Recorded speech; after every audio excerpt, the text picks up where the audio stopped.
ওরে দুনিয়ার মানুষ কুকুরটাও মালিক চিনল,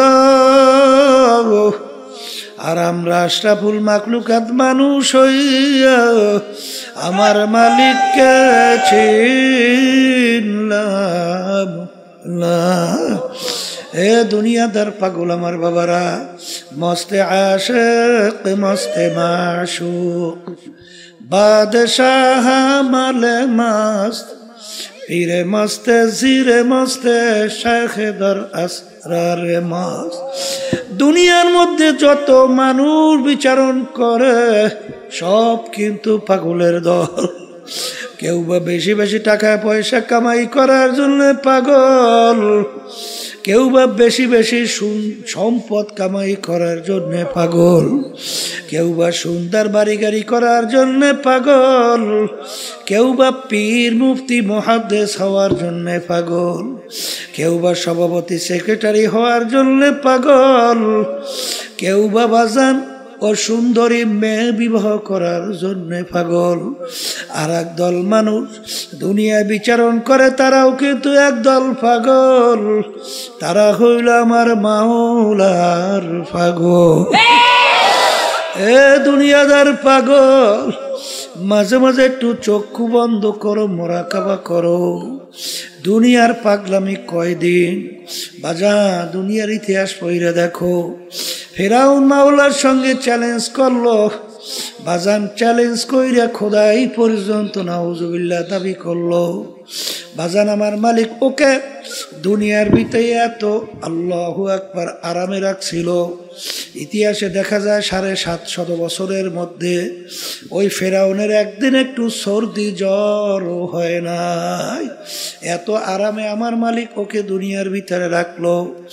ফেরাউনের বাড়ির দরজায় ইতিহাসের ভিতরে দেখা যায় এমন একটা গাছ ছিল, যে কোনো রোগের নিয়াত কইরা খাওয়ার সঙ্গে সঙ্গে সমস্ত রোগ ভালো হইয়া যাইত। নীল দরিয়ার পানি ফেরাউনের কথায় আসা যাওয়া করত, ভাটা জোয়ার হইত। এত আরামে আমার মালিক ওকে দুনিয়ার ভিতরে রাখছিল। কিন্তু যখন ওর হায়াতের বেড়া শেষ, আমার মালিক ওকে নীল নদীর ভিতরে ফালাইয়া চুবাইয়া তারপর আমার মালিক ওকে মারছে। ফেরাউনের কোনো পাত্তাও ক্ষমতাও দেখা যায় না। সাদ্দাত মাওলার সঙ্গে চ্যালেঞ্জ করিয়া দুনিয়া ওর বেহেশত তৈরি করলো, কই সাদ্দাতের পাত্তাও নাই। নমরুদ মাওলার সঙ্গে চ্যালেঞ্জ করলো, তার খলিল ইব্রাহিমকে আগুনের ভিতরে ফেলাইলো, ঠ্যাং ভাঙ্গা মশা মাথার ভিতরে ঢুকাইয়া মাজান মস্তক পাছার পিড়াইয়া শেষা পাশা কইরা মারলো। ওই বাজান নমরুদের কোনো পাত্তা পাওয়া যায় না। এ বাংলাদেশের মানুষ, বাংলাদেশের ইতিহাস তালাশ করলে দেখবা এই বাংলাদেশের অনেক দুনিয়ামুখী নেতা, তাদের হুঙ্কার মনে বাংলার জমি থর থর করে কাঁপত। বাজান কোন আজকে যাই দেখো হাইকোর্টের মাজারের ভিতরে পইরা আছে একজন দিনদার আল্লাহওয়ালা নামাজি মানুষ, ওদের কবরের কাছে দিয়ে একটু সালামও দেয় না, বরঞ্চ বলে শয়তানটা মরছে ভালো হয়েছে। জোরে বলেন কথা ঠিক না বেঠে? এ দুনিয়াদার পাগল আমার বাবারা, এ পর্দার আড়ালের মা বোনেরা, কোন দুনিয়ার পিছনে পড়ছ? একটু মাঝে মাঝে দুনিয়া নিয়ে একটু চিন্তা করো। হাকিকত সে তো দুনিয়া বেখবর হ্যায়, দুনিয়া কি নুমাইশ পর নজর হ্যায়। বাজান আল্লাহ রসুল সাল্লাল্লাহু আলাইহি ওয়াসাল্লাম দুনিয়া এবং দুনিয়ার ক্ষমতা, দুনিয়ার সম্মান, দুনিয়ার যত সম্পদ, এই ব্যাপারে আল্লাহর হাবিব বলেন আর দুনিয়া জিফাতুন ওয়া তালিবুহা কিলা, দুনিয়াটা হলো একটা মরগের মতো। এ বুদ্ধিমান আমার বাবারা, এ পর্দার আড়ালের মা বোনেরা, বাজান একটা মরগের কি মূল্য আছে? কোনো মূল্য তো নাই, বরঞ্চ ফালাইয়া দেওয়ার জন্য ব্যস্ত। আল্লাহর হাবিব বলেন দুনিয়া এবং দুনিয়ার ভিতরে যত সম্পদ, আল্লাহর হাবিব বলেন একটা মরগের মতো, এর পিছনে যারা পড়বে আখিরাতের স্থায়ী জিন্দেগি ধ্বংস করবে। আল্লাহর হাবিব সাল্লাল্লাহু আলাইহি ওয়াসাল্লাম বলেন ওইগুলা হইল কুকুরের দল। এই জন্য বাগান সাহাবায়ে কেরামদের ইতিহাস পড়লে দেখবেন, আল্লাহর হাবিব সাল্লাল্লাহু আলাইহি ওয়াসাল্লাম ইতিহাস পড়লে দেখবেন কাফেরেরা যখন দেখলো আরে আল্লাহর হাবিব সাল্লাল্লাহু আলাইহি ওয়াসাল্লাম কোনো ক্রমই তাদের অন্যায়ের প্রতিবাদে চুপ থাকে না, বরঞ্চ বিভিন্ন কায়দার লোক সব তার কাছে জড়ো হয়। কাফেররা একত্রিত হইয়া পরামর্শ কইরা আল্লাহর হাবিবের কাছে 3টা প্রস্তাব নিয়ে গেল। 1 নম্বর প্রশ্ন, মুহাম্মদ সাল্লাল্লাহু আলাইহি ওয়াসাল্লাম তুমি এক আল্লাহর উপরে ঈমান আনার দাওয়াত দাও, এতে আমাদের জন্য কোনো সমস্যা নাই। বর্তমানেও কিন্তু দেখবে এক শ্রেণী ইহুদি নাসারা খ্রিস্টান, ওরা কিন্তু আপনার ধর্মকর্ম পালন করার কোনো সমস্যা নাই, কিন্তু রাষ্ট্রীয় ব্যাপারে নজর রাখলে চোখ ঘুরতে উঠাইয়া দেয়। জোরে বলেন কথা ঠিক না বেঠি? কারণ আজীবন তোমরা গোলাম থাকবা, কেন তোমরা আবার রাজাগিরি করতে যাবা? এই জন্য বাজানদেরকে বলবো তুমি ওই যে কথা অন্যায় প্রতিবাদ যদি না করো, তাতে কিন্তু দেখবা বিজাতির ওই বিভিন্ন দুনিয়ামুখী রাজনীতি দল দেখবা তোমাকে হাদিয়া দেবে, সম্মান করবে, কিন্তু যখন ওদের অন্যায়ের প্রতিবাদে কথা বলবা তখন শুধু হাদিয়া তো দূরের কথা, সুযোগ পাইলে মাইরাও পালায়। জোরে বলেন কথা ঠিক যাবে ঠিক? তখন নাকি বলল মুহাম্মদ তুমি এক আল্লাহর উপরে ঈমান আনার দাওয়াত দাও, এই জন্য আমাদের কোনো সমস্যা নাই, কিন্তু একটা শর্ত, আমাদের কার্যক্রমের বিরুদ্ধে তুমি কিছু বলবা না। যদি এইটা করতে পারো আমরা সিদ্ধান্ত নিয়ে আসি তোমাকে 3টা পুরস্কার দেব। 1 নম্বর পুরস্কার অর্থাৎ তোমাকে আমরা আরবের ভিতরে সবচেয়ে বড় ধনী বানায়া দেব, আরবের ভিতরে সবচেয়ে সম্পদশালী বানায়া দেব। আবার শর্ত হইল দাওয়াত দাও, কোনো সমস্যা নাই, আমাদের অন্যায়ের প্রতিবাদে আমাদের কার্যক্রমের প্রতিবাদে কিছু বলবা না। এতটুকু যদি মানতে পারো তোমাকে আরবের বড় ধনী বানায়া দেব। 2 নম্বর প্রস্তাব, তোমাকে আমরা আরবের রাজা বানায়া দেব। অর্থাৎ আজকে একটু মেম্বার চেয়ারম্যান হওয়ার জন্য, এমপি হওয়ার জন্য কতবার যে ইমান বিক্রি করে, কিন্তু আল্লাহর হাবিবকে প্রস্তাব দিল তোমাকে আমরা আরবের নেতা বানায়া দেব। 3 নম্বর প্রশ্ন, আরবের সবচেয়ে সুন্দরী মেয়েটা তোমার জন্য বিবাহের ব্যবস্থা করব। এক শর্ত হলো এক আল্লাহর উপরে ঈমান আনার দাওয়াত দাও, এজন্য আমাদের কোনো সমস্যা নাই, কিন্তু আমাদের কার্যক্রমের বিরুদ্ধে তুমি কিছু বলবা না। এতটুকু যদি মানতে পারো, এই 3 প্রস্তাব আল্লাহ রাসূল সাল্লাল্লাহু আলাইহি ওয়াসাল্লাম এই প্রস্তাব মানছে, মানে তো নাই, বরঞ্চ বলে কাফেররা শোন তোরা আমাকে আরবের নেতা বানাবি, ধনী বানাবি, সুন্দরী মেয়ে বিবাহ দিবি, কিন্তু সৈন্যরা তোরা যদি আসমান থেকে সূর্য এক হাতে, আসমান থেকে চন্দ্র আইনে আমার আর এক হাতে দিতে পারো, তারপর আমি এক আল্লাহর উপরে ঈমান আনার দাওয়াত এবং তোদের অন্যায়ের প্রতিবাদে আমি বলতেই থাকবো। এক পর্যায়ে আল্লাহর হাবিব সাল্লাল্লাহু আলাইহি ওয়াসাল্লাম তার জন্মভূমি মক্কায় থাকতে পারে নাই। বাজান মক্কা শরীফ সাইরা হিজরত করে মদিনায় যায়, আর তার জন্মভূমির মায়ায় বাজান ফিরা ফিরা চায়। বর্তমানে এক শ্রেণীর আছে খুব দরবেশ হইছে, খুব নামাজি, খুব তাসবিহ জিকির করে, কিন্তু অন্যায়ের প্রতিবাদে মান রাআ মিনকুম মুনকারান ফালিয়ুগাইয়িরহু বিয়াদিহি ফাইন লাম ইয়াস্তাতি' ফাবিলিসানিহি ফাইন লাম ইয়াস্তাতি' ফাবিকলবিহি ওয়া যালিকা আযআফুল ঈমান। আল্লাহ নবী সাল্লাল্লাহু আলাইহি ওয়াসাল্লাম বলেন, অন্যায়ের প্রতিবাদে তোমার যদি শক্তি থাকে অন্যায়কে হাত দিয়ে ফিরাইয়া দাও, ওই পরিমাণ যদি শক্তি না থাকে মুখ দিয়ে বইলা অন্যায়কে ফিরাও।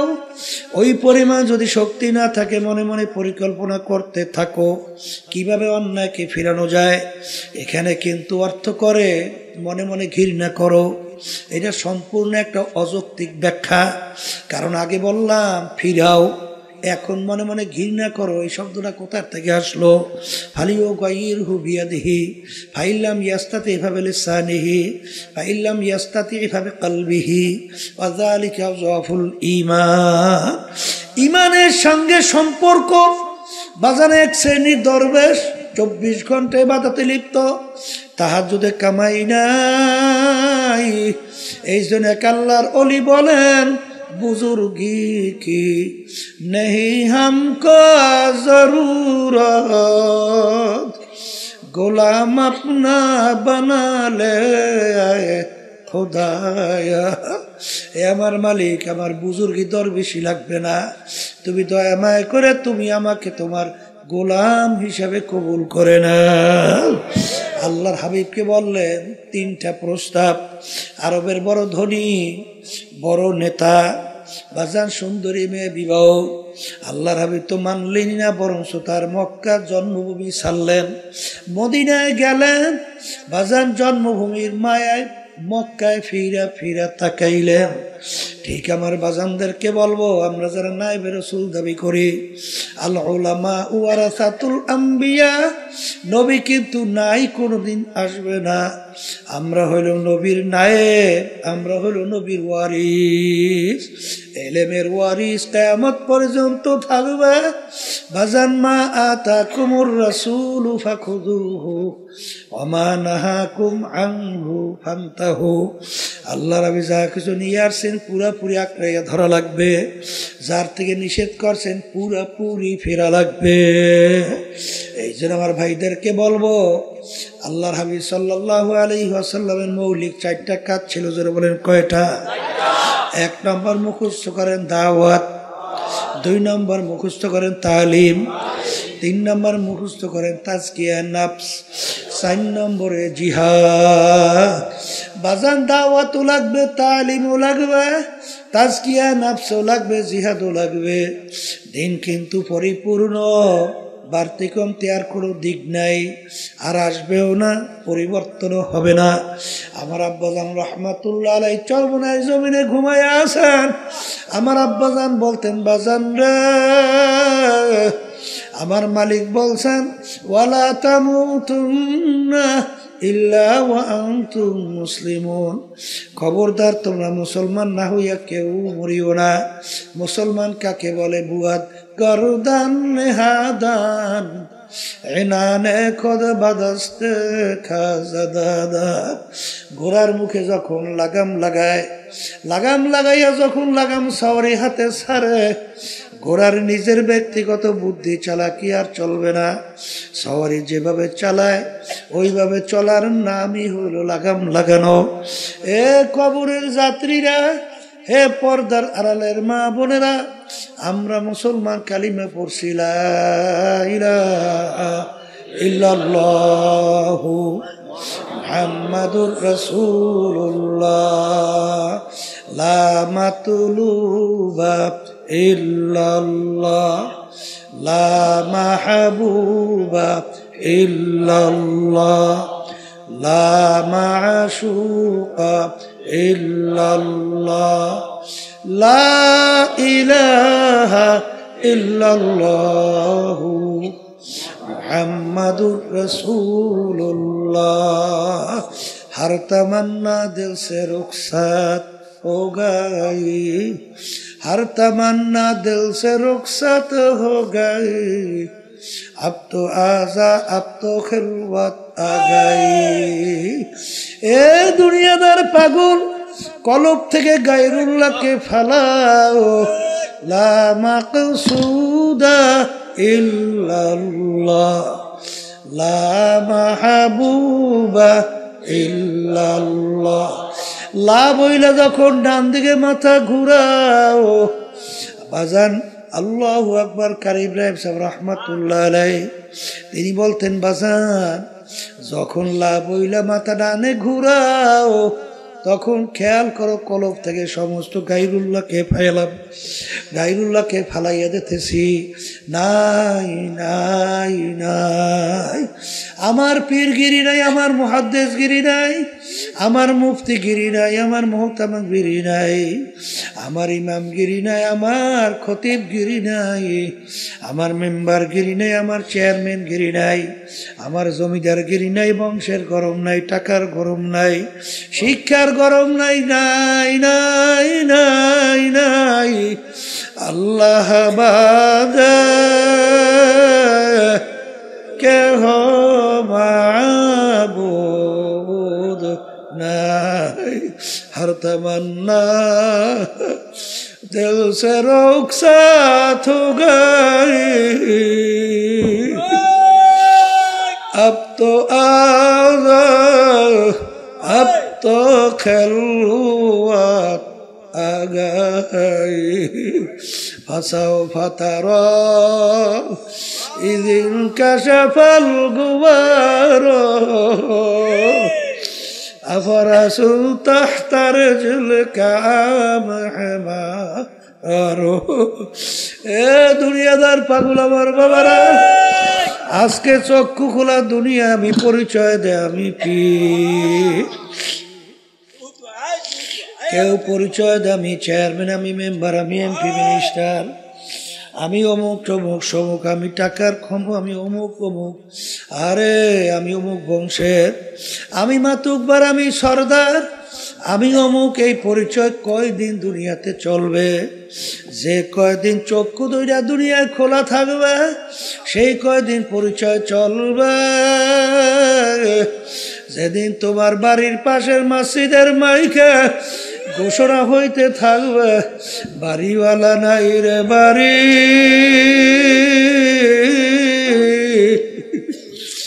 নাই রে দুনিয়াতে। আল্লাহু আল্লাহ। এখন তাকাইয়া দেখো, কই তোমার টাকার গরম, কই তোমার ক্ষমতার গরম, কই তোমার বংশের গরম? কই নেই যে এই পাশের বাইক দূরের বাইক একরকমের শব্দ রাখতে বলি নাই, বারবার দূরের সাথে এত বাড়াও কার, এত বাড়াস ফাজিল কোথাকার, বয়ানি করতে দেয় না, আবার একের কমাইস না, এই পাশে শব্দ বাড়া, একরকমের শব্দ রাখতে বলি নাই, ফাজিল কোথাকার তখন। আল্লাহু আল্লাহ।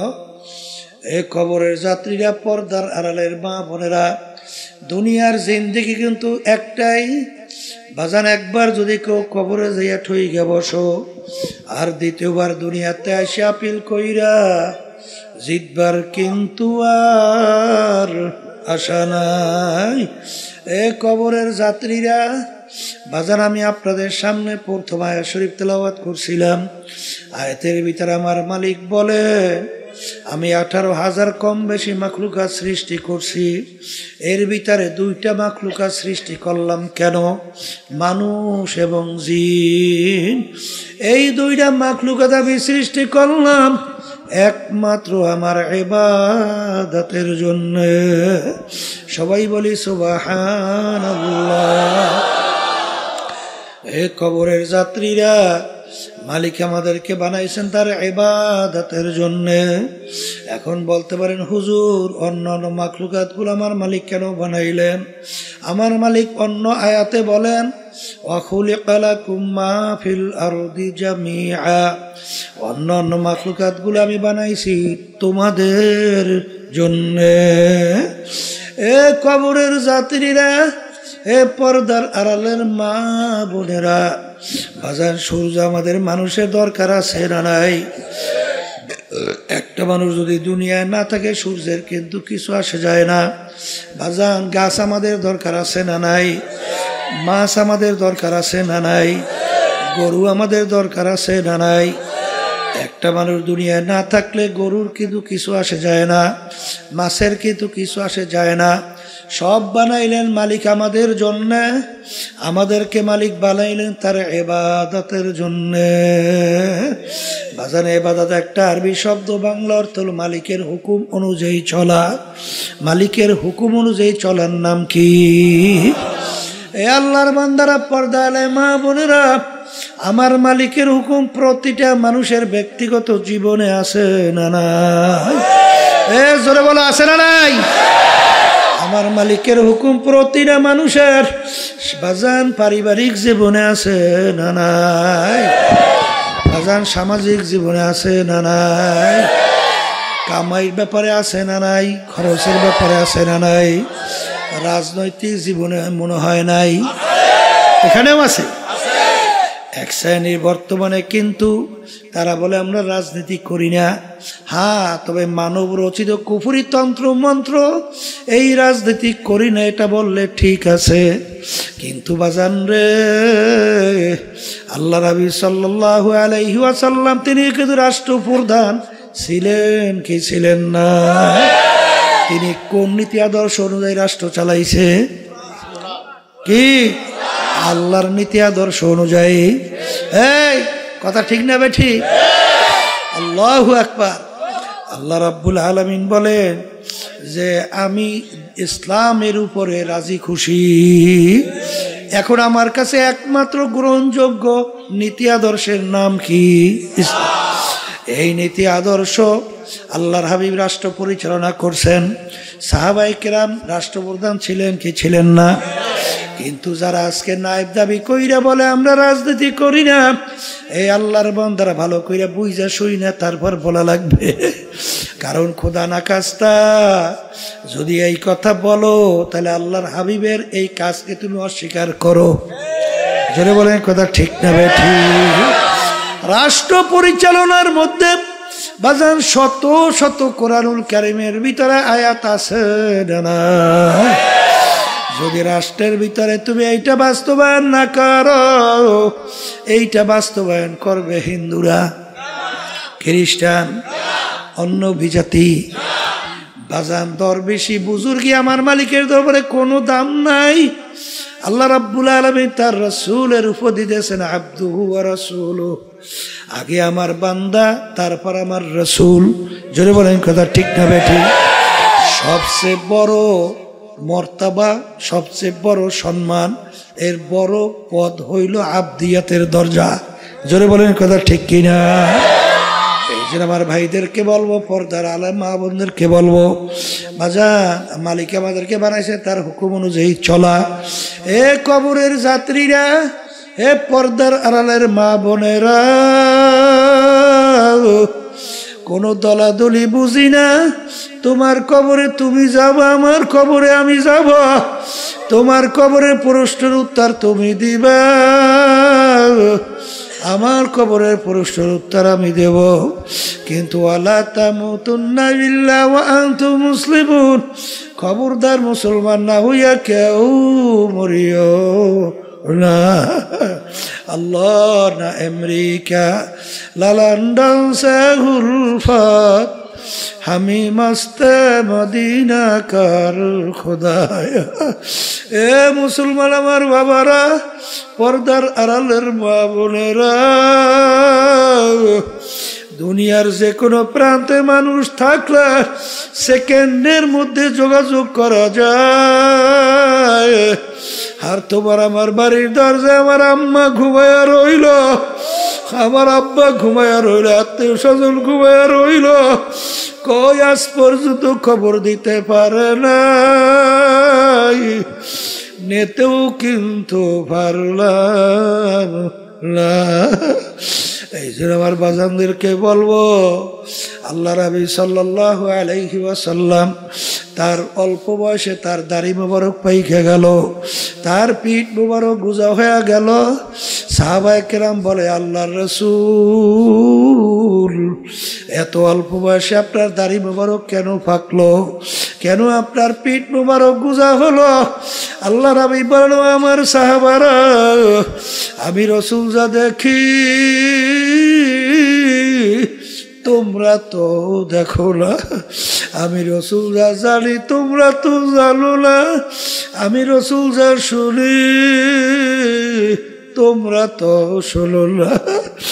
আরে যারা আমার উম্মতরা ঠিক মতো 5 ওয়াক্ত নামাজ পড়ে না, যারা আল্লাহর হুকুম রমজান মাসের রোজা রাখে না, যাদের উপরে হজ যাকাত ফরজ হওয়ার পরেও ঠিক মতো যাকাত দেয় না, আল্লাহর হুকুম পর্দা ফরজ ঠিক মতো পর্দা করে না, আরে সুন্নাত তরিকে চলে না, হারাম হালাল তমিজ কইরা খায় না, চলে না, তাদের ব্যাপারে আমার মালিক যে আযাবের ঘোষণা দিছে, যেই জাহান্নাম তৈরি করছে, ওই 1 সেকেন্ডের আযাব সহ্য করার শক্তি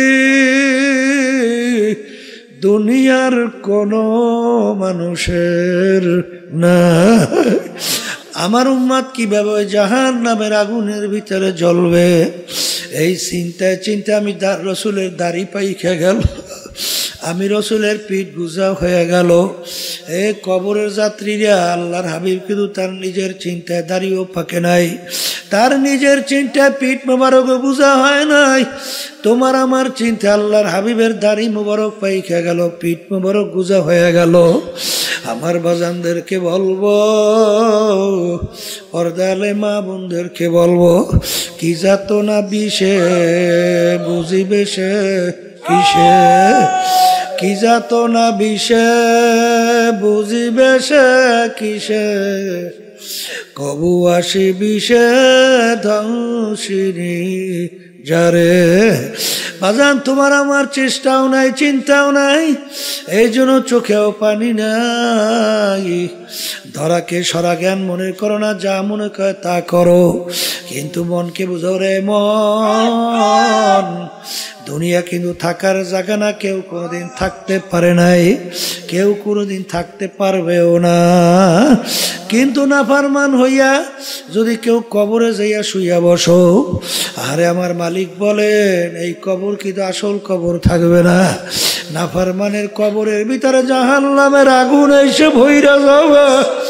আল্লাহ আপনি আমাকে আমাদের সবাইকে মাফ করিয়া দিন। আল্লাহ আল্লাহ তোমার আমার চিন্তাও নাই, চেষ্টাও নাই, এই জন্য চোখের মধ্যেও পানি নাই। কিন্তু ওসমান গনি রাদিয়াল্লাহু তাআলা আনহু ইতিহাস পড়লে দেখবে অনেক সময় কবর দেখলে এমন ভাবে অজরে কান্না শুরু করতেন, কানতে কানতে দাঁড়ানো অবস্থায় ঠাস করে বইসা পড়তো। লোকেরা বলে আমি কবর দেখলে এরকম কেন, আমি অস্থির হইয়া। তিনি বলে ও আমার সাথীরা, আখিরাতের যে কয়টা ঘাটি তার প্রথম নম্বর ঘাটি হইল কবর। এই কবরে যার সঙ্গে ভালো ব্যবহার হবে, সামনের ঘাটিতেও ভালো ব্যবহারের আশা করা যায়। এই জন্য আমি কবর দেখলে সহ্য করতে পারি না। যেই মামলার তদবির নাই, সেই মামলারও কিন্তু খালাস নাই। আল্লাহর নবীর ইতিহাস পড়িয়া দেখো, সাহাবায়ে কেরামদের ইতিহাস পড়িয়া দেখো। বাজান ওমর ফারুক রাদিয়াল্লাহু তাআলা আনহু, মাওলার ভয়, তার আযাব গজবের ভয়, কানতে কানতে গাল মুবারকের ভিতরে 2টা কালো দাগ পড়ছিল। লোকেরা বলে আমির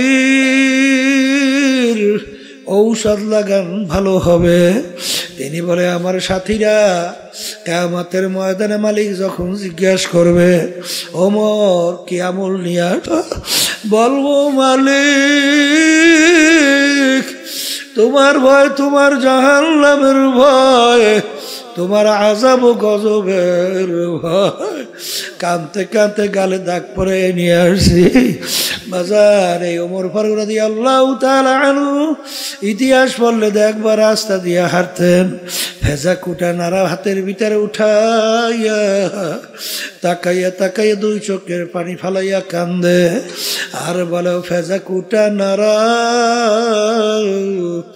তুই আমার চেয়ে অনেক ভালো, তোর কোনো হিসাব নাই, নিকাশ নাই, বেহেশত নাই, জাহান্নামও নাই, কিন্তু আমি ওমর মানুষ, আমার মালিকের সামনে দাঁড়াইয়া হিসাব দেওয়া লাগবে। এ ভেজা কুটা নাড়া তুই আমার চেয়ে অনেক ভালো। যেই মামলার তদবির নাই তার কিন্তু খালাস নাই। আল্লাহর ওলিদের ইতিহাস পড়লে দেখো তারা কাঁদতে কাঁদতে আমার মাওলার কবরে চলে গেল। বাজান কোন দুনিয়ার পিছনে পড়ছো? দুনিয়া কিন্তু ফাঁকি, দুনিয়া কিন্তু ফাঁকি। পিছনের দিকে তাকাইয়া দেখো, ল্যাংটইয়া দৌড়দৌড়ি করছিলাম, মনে পড়ে কি পড়ে না? ওদিকে এখন আয়নার সামনে যখন চেহারার দিকে তাকাই, দেখি কাঁচা দাড়িগুলো পাইকা সাদা হইয়া গেল, দাঁতগুলা পইরা বকরা হইয়া গেল। আরে এখন লাঠি নিয়ে অনেকে ঠ্যাক দিয়ে হাঁটা লাগে। এরকম করতে করতে একদিন ঘোষণা হবে, আরে বাড়িওয়ালা আর বাড়িতে নাই।